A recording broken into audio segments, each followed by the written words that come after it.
DPR bersama pemerintah telah mengesahkan RUU KUHP.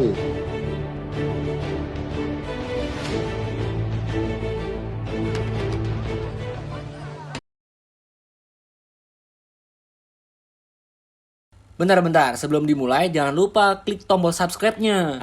Dan juga tombol loncengnya itu dinyalain. Oke deh, langsung aja kita mulai. 3, 2, 1, action! Oke, Assalamualaikum warahmatullahi wabarakatuh. Selamat sore Sobat Dermo dimanapun kalian berada. Oke, kembali lagi bersama kita ya di podcast Dermo 40. Ini podcast yang paling gokil sebenarnya, paling fenomenal ya. Ya, bukan kaleng-kaleng lah istilahnya begitu. Oke, kali ini kita mau bahas apa ya kira-kira ya? Bang, kita kira-kira mau bahas apa nih?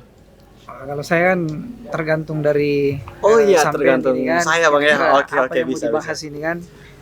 Oke, sebelum itu kita akan membahas masalah ya kerancuan ya, bisa disebut kerancuan dari hasil paripurna KUHP. Ya, bisa dikatakan begitu Bang ya. Nah, sebelum itu teman-teman, jadi di sebelah saya ini sudah ada istilahnya narasumber lah yang paling, saya rasa paling gokil sih sore ini. Jadi mungkin kita langsung aja ya untuk kira-kira narasumbernya dari namanya siapa dulu begitu. Nama ya. Iya. Nama Dermawan Tandeang, tapi seringnya dipanggil Wawan saja begitu kan. Lebih akrabnya dipanggil Wawan. Biar enggak kepanjangan begitu kan. Oke. Berarti sekarang ini saya panggil Bang Wawan aja ya. Boleh. Bang Wawan aja ya. Wawan. Oke, Bang Wawan ini kira-kira dari mana nih? Saya dari LBH Surabaya Pos Malang. Dari LBH Pos Malang. Oke, dari LBH Pos Malang. Ya. Oke.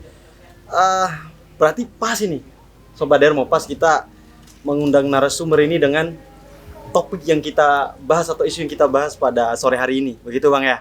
Oke. Oke. Abang, sebelumnya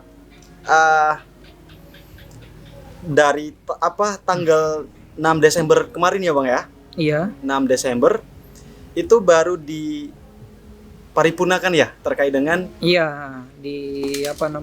disahkan ya Bang, undang-undang KUHP ini. Ya. Iya betul, undang-undang KUHP yang mana sedari dulu itu banyak menuai kontroversi Bang ya? Ya, memang ini RKUHP ini dulunya ya RKUHP setelah 6 Desember 2022 itu sudah menjadi KUHP karena sudah disahkan. Nah, memang masih banyak problem sih sebenarnya di RKUHP ini. Jadi gitu Bang ya? Iya, masih banyak problem ini. Iya. Jadi begini Bang, sebenarnya kan memang benar terkait dengan pengesahan KUHP ini atau Kitab Undang-Undang Pidana ya Bang ya? Iya. Itu kan banyak sekali terjadi perjolakan atau banyak sekali terjadi ketidaksepakatan yang terjadi di elemen masyarakat ataupun bisa dikatakan juga di lembaga hukum juga Bang ya? Ya, kira-kira dari sini apa sih yang menjadi latar belakang sehingga adanya disorientasi di KUHP ini ya. gitu Bang? Ya, jadi memang kalau ditanya latar belakang ya memang KUHP ini kan ya sebenarnya kan kita menginginkan adanya KUHP yang baru. Karena KUHP yang dulu itu kan masih peninggalan Belanda begitu kan. Jadi kita mengharapkan adanya KUHP baru ini itu sebagai produk produk anak bangsa sendiri yang memang lebih modern dan kemudian lebih lebih memiliki lebih cocok lah di Indonesia begitu. Karena kalau yang dulu ini kan ya dia ini peninggalan kolonial ya, tentu tidak cocok. Nah, ini sebenarnya yang melatar belakangi kemudian ini menjadi problem karena disahkannya KUHP ini itu masih banyak pasal-pasal kontroversial. Nah, itu yang membuat persoalan. Nah, kalau kemudian dia disahkan tapi sudah tidak ada pasal yang kontroversial, ya sebenarnya kan tidak ada persoalan begitu. Cuman yang menjadi persoalan adalah ada beberapa pasal yang masih dianggap itu sebagai pasal kontroversial begitu. Nah, seperti pasal 218 tentang penghinaan terhadap presiden. Nah, ini kan salah satu pasal yang sangat kontroversial lah begitu. Nah, Oke. Nah, kira-kira dari pasal 218 Bang ya? iya, Terkait- 218 ya. 218 Bang ya, betul ya? 218. Terkait dengan masalah penghinaan presiden dan wakil Ah. presiden yang menjadi kontroversi itu seperti apa sih kira-kira Bang? Jadi begini, saya mau bilang begini bahwa pasal 218 ini itu kan pasal tentang penghinaan terhadap harkat dan martabat presiden. Ya, Nah, untuk apa kemudian pasal itu ada begitu? Padahal kan sebenarnya presiden ini dia kan mandataris dari rakyat, kan begitu. betul, Jadi betul. seharusnya kan kita sebagai rakyat ya kita memiliki hak untuk kemudian mengkritik presiden, kan begitu kan? Nah, walaupun semisal begini, pasal ini kan pasalnya kan bunyinya pasalnya kan tentang penghinaan terhadap presiden. Nah, ini kan kalau kita lihat di media kan selalu tuh diperbandingkan. Kalau katanya siapa namanya? Prof Edi. Nah, katanya kan Prof Edi kan ya kita bisa memahami lah begitu perbedaan antara kritikan dan kemudian penghinaan gitu. Nah, yang dimaksud pasal ini katanya penghinaan. Sedangkan kalau kritikan ya monggo silakan mengkritik begitu kan. Tapi gini, penghinaan dan kritik ketika dimasukkan dalam pasal itu ini akan menjadi pasal alat lah begitu, menjadi pasal yang bisa digunakan untuk dapat mengkriminalisasi orang, dapat mengkriminalisasi ketika kita melakukan aksi-aksi demonstrasi begitu kan, yang memang lebih mengkritik pemerintah begitu, karena kita tidak bisa membedakan begitu mana kritik dan mana penghinaan jadinya kan. Ya, betul. Oke lah, secara akademis mungkin kita tahu mana penghinaan, mana kritikan. Tapi selalu pemerintah ini kadang kita memberikan kritikan tapi dianggap sebagai penghinaan begitu. Nah, Ya, ini betul. kan menjadi problem Iya gitu. Bang. Nah, terlepas dari pasal 218 yang memang dianggap kontroversi Bang ya. Saya pernah membaca di salah satu media, kalau nggak salah itu di Tempo nasional.co, yang mana itu menyatakan bahwa YLBHI itu mengatakan bahwa KUHP ini anti demokrasi. Iya. Anti demokrasi. Nah, kira-kira dalam pandangan LBH sendiri terkait dengan KUHP yang anti demokrasi ini di pasal-pasal yang mana aja begitu Bang? Ya, jadi mungkin gini, anti demokrasi ya.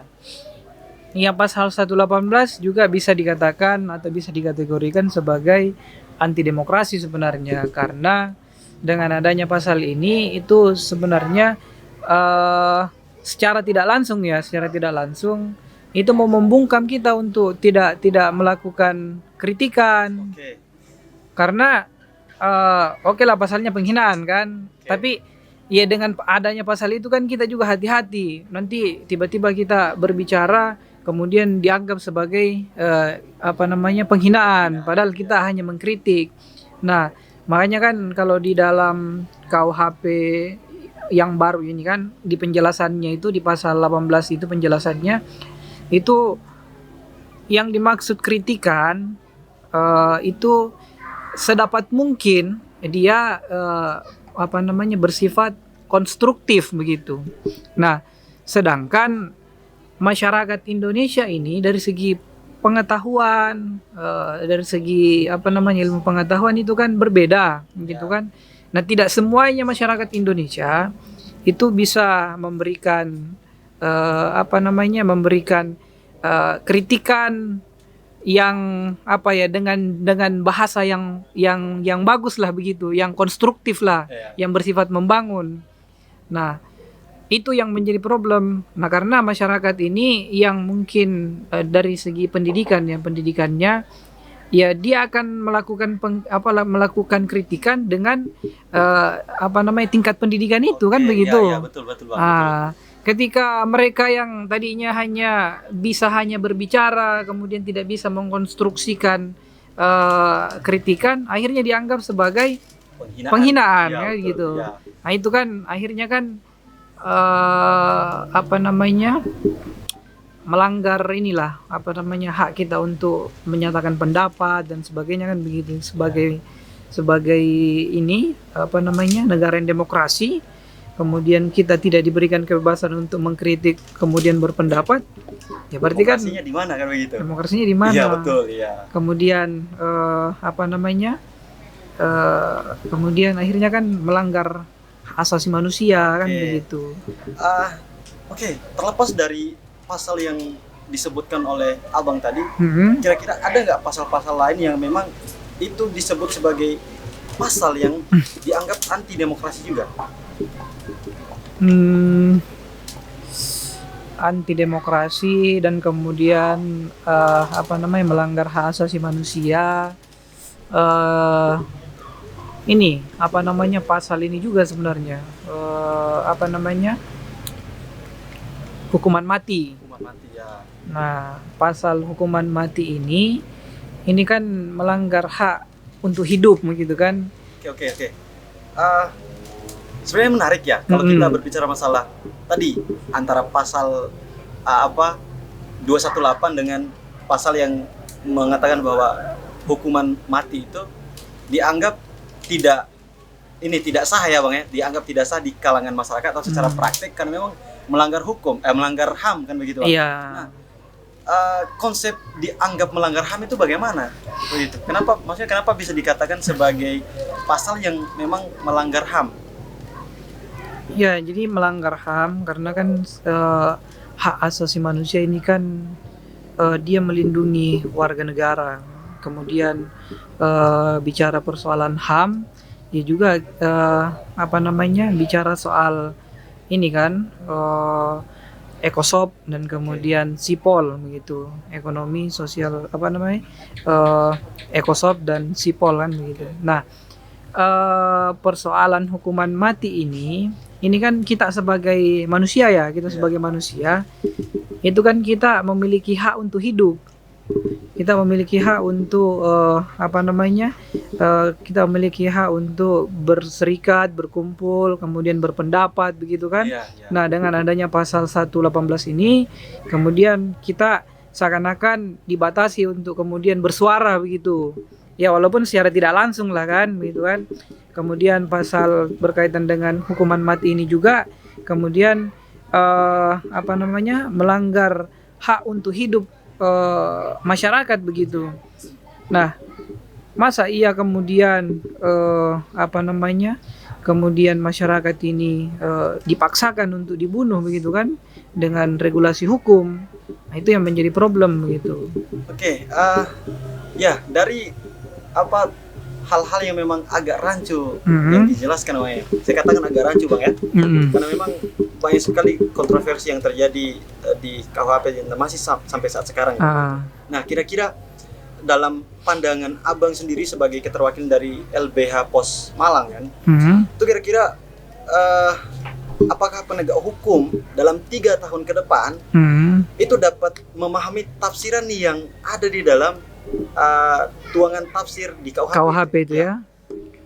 Ya, jadi KUHP ini kan setelah disahkannya tanggal 6 Desember 2022 itu kan memang diatur untuk keberlakuan dari pasal ini itu 3 tahun ke depan begitu. Nah, saya juga sebenarnya ragu atas hal itu begitu kan, dalam artian seharusnya kan sebelum undang-undang ini kemudian disahkan harusnya kan sudah dilakukan semaksimal mungkin itu untuk melakukan sosialisasi dan sebagainya kan. Ini kalau semisal 3 tahun ini digunakan untuk kemudian mensosialisasikan kepada penegak hukum untuk penafsiran dan sebagainya, ya saya juga meragukan itu. Karena praktek di lapangan ya selalu berbeda gitu kan, selalu berbeda dengan apa yang diatur dalam undang-undang, atau mungkin atau mungkin sosialisasinya berjalan tapi para penegak hukumnya ya nanti juga akan punya persepsi yang berbeda lagi gitu di tataran prakteknya. Berarti sangat susah Bang ya untuk kita meneropong 3 tahun ke depan untuk bagaimana sama-sama memahami terkait dengan penafsiran pasal-pasal yang ada di KUHP ini Bang ya. Iya, masih sangat susah. Oke, terkait dengan permasalahan itu juga Bang. Nah, dari pasal-pasal yang bermasalah tadi, dari pasal-pasal yang bermasalah yang sudah dijelaskan oleh Abang, itu kira-kira secara konteksnya ke depan, apakah masih bisa dilakukan peninjauan kembali atau bagaimana? Nah, kalaupun seandainya bisa dilakukan peninjauan kembali, kira-kira mekanismenya yang bagaimana itu? Ya,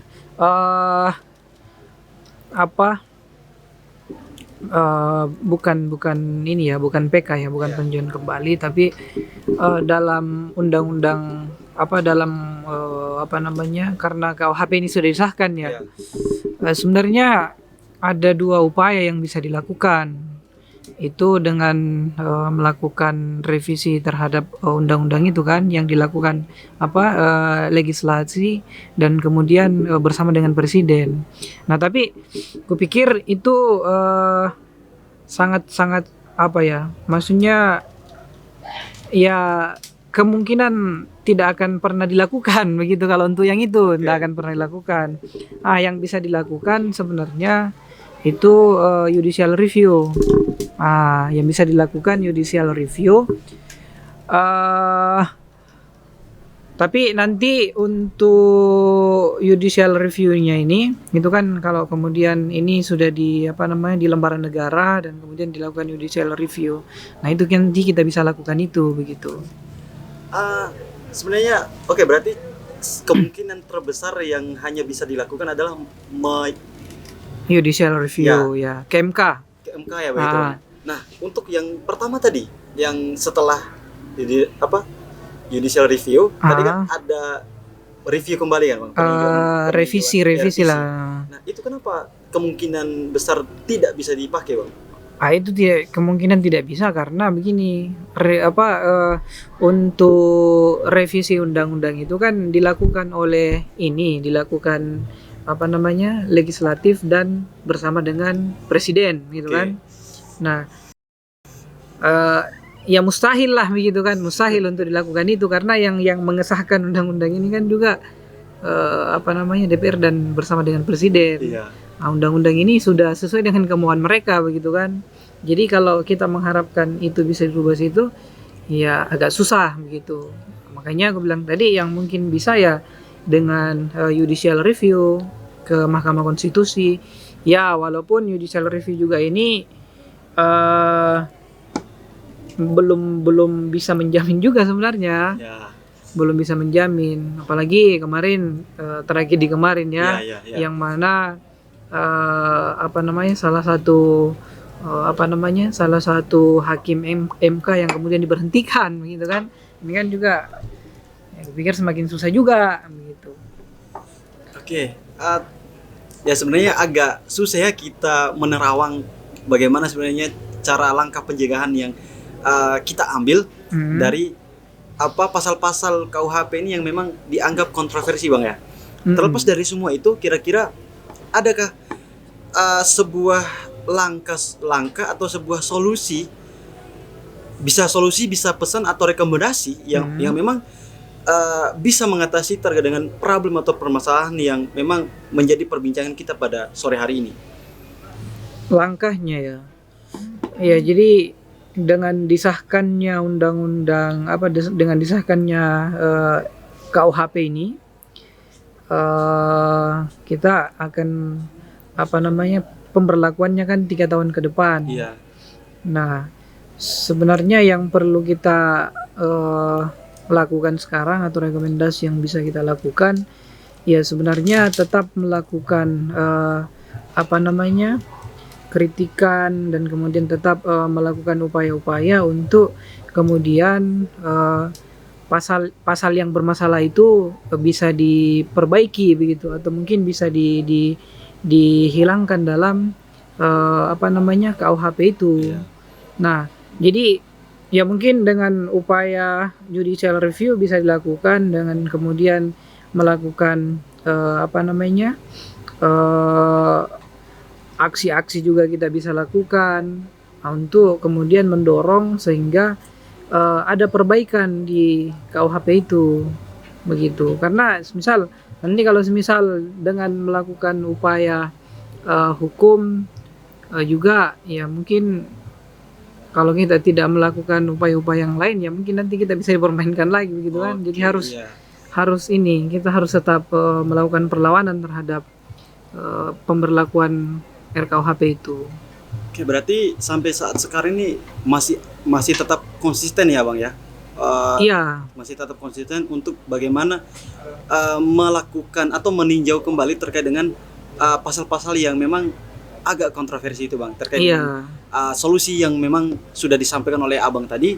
Nah, ada satu yang menarik sebenarnya Bang dari KUHP ini, mungkin boleh dijawab dan boleh juga tidak Bang ya.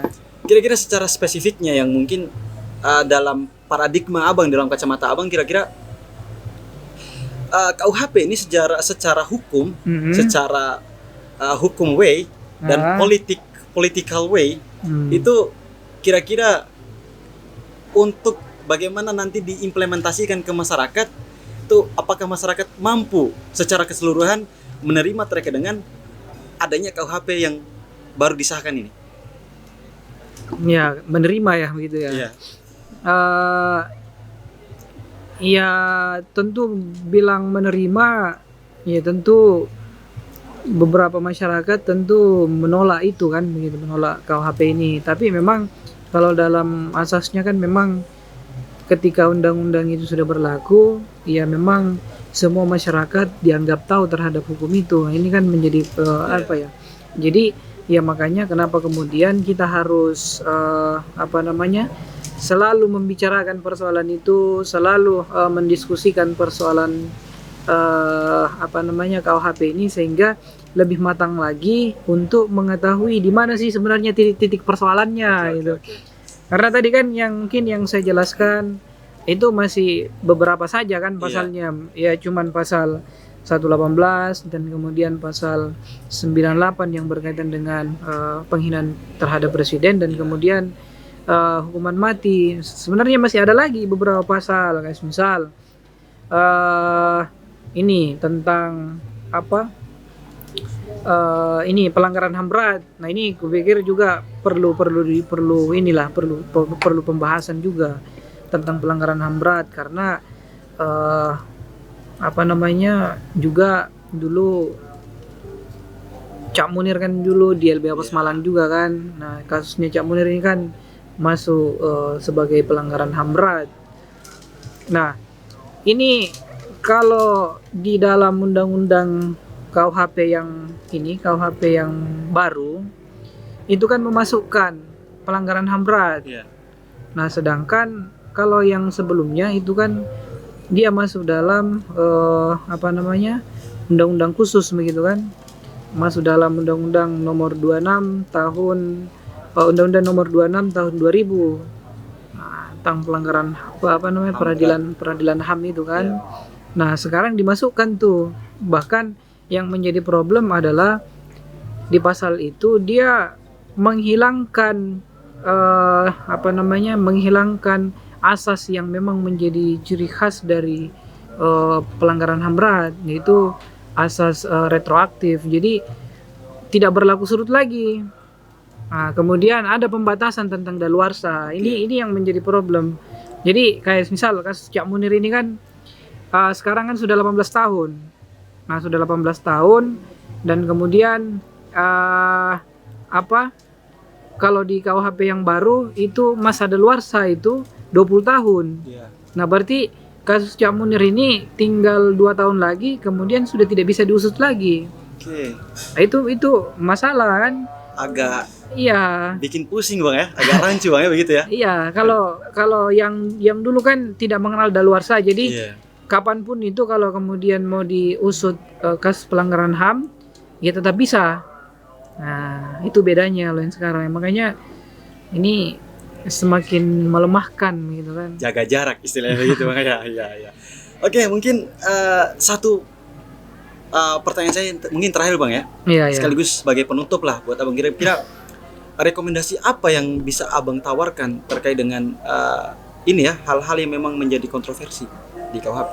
Kira-kira menurut Abang lah, maksudnya untuk kedepannya itu harus bagaimana biar nanti KUHP ini tidak menjadi landasan hukum atau landasan kehidupan bermasyarakat yang memang itu bisa dijalankan sama-sama begitu. Artinya hukum sesuai dengan perjalanan di masyarakat ini. Artinya aturan yang memang sesuai dengan masyarakat begitu. Rekomendasinya ya. Ya jadi masyarakat sipil Ya. dan kemudian mungkin teman-teman mahasiswa, ya memang kita harus menyuarakan bersama lah begitu, menyuarakan bersama berkaitan dengan problem yang ada di dalam KUHP ini begitu kan. Nah pun nanti kalau upayanya kan yang bisa dilakukan kan ini dengan melakukan judicial review kalau upaya hukumnya kan. Tapi upaya-upaya yang lain ya dengan melakukan menyuarakan berkaitan dengan problem yang ada di RKUHP, sehingga masyarakat kemudian juga menyadari bahwa ternyata RKUHP ini masih banyak menyimpan problem dan kemudian problem ini bisa menyerang saya. Oke. Kan begitu. Iya, Jadi iya. itu yang perlu kita lakukan sekarang. Dan itu yang menjadi kekhawatiran bersama begitu Bang ya.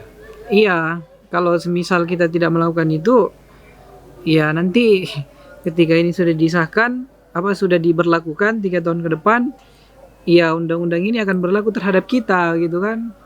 Nah, sehingga teman-teman mahasiswa tidak bisa lagi dengan dengan seenaknya melakukan kritikan. Iya. Nanti bisa-bisa langsung dipenjara ya. Iya. Dan itu yang ditakutkan. Nah, itu ditakutkan sama Iya, mahasiswa ditakutkan kan. oleh mahasiswa kan begitu. Oke.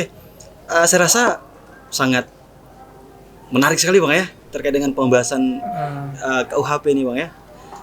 Dan ya mungkin cukup sekian Bang ya Oke. terkait dengan pembahasan kita pada sore hari ini. Semoga saja ya masyarakat luas bisa memahami lah dan bisa mendengarkan apa yang sudah kita diskusikan atau sudah kita bicarakan Iya. pada sore hari ini. Ya mungkin itu Bang ya. Terima Oke, kasih oke. sudah hadir di podcastnya kita yang memang sederhana sekali nih Bang ya. Wah, Sederhana. ini- Ini belum terlalu mega Bang. Ya Hah? kita harapan semoga Tuhan di atas kan mendengar, semoga lebih Iya. berkembang lagi lah kan begitu. kan bukan persoalan tempat kan. Iya betul. Tapi persoalan pesan yang disampaikan. Siap. Kemudian ya harapannya ada perubahan atau mungkin gerakan-gerakan yang bisa dilakukan begitu kan. Siap, Itu kan siap, yang Bang. penting sebenarnya itu. Oke Bang, terima kasih Oke. banyak ya Bang. Oke Sobat Dermo sekalian, serasa pembicaraan kita pada sore hari yang sangat menarik sekali ya. Artinya sampai batu yang dingin saja menjadi panas ya. Ya mungkin kita cukupkan sampai di sini Sobat Dermo. Saya rasa cukup sekian. Saya Pak Jengge pamit undur diri. Assalamualaikum warahmatullahi wabarakatuh. Ciao. Waalaikumsalam.